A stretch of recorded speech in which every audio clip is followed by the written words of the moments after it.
Ola rapazada, aquí estou, un ano máis, o outro 17 de maio, para aburrirvos con iso do autor ou autora ao que se lle dedica este ano as letras galegas. Ou non, porque resulta que se poño un pouco de música rock desa que lle gustaba á autora manexada este ano e ademais vos cambio este careto meu polo dela que é bastante máis digno de ver, penso que igual vos gusta máis. Imos probar. Pois eu, perdoádeme esta voz tan rouca que teño, son María de los Ángeles. Sí, escoitastes ben, María de los Ángeles, así é o meu nome de nacemento, que no ano 1995, e como todo o mundo me chamaba Xela, decidín cambialo a Xela Arias. Ata os 7 anos tiven a sorte de estudar nun sitio que me encantaba, que era a Granxa Barreiros de Sarria. Despois, houbo que facer as maletas e marchar para Vigo.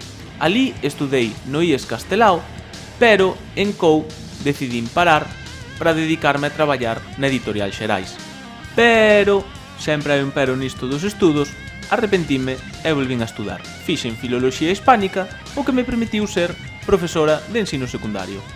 Por suposto, algo había que escribir para que me dedicasen este ano ás letras galegas. Cóntovos. Desde 1980 empecé a escribir en xornais e máis tamén en revistas. Por exemplo, na Nosa Terra, no Diario 16 de Galicia, no Faro de Vigo, no Xornal de Noticias Portugués, na revista Dorna ou na revista Luces. Por suposto, tamén escribín poemarios. O primeiro no ano 1986, que o titulei Denuncia do Equilibrio.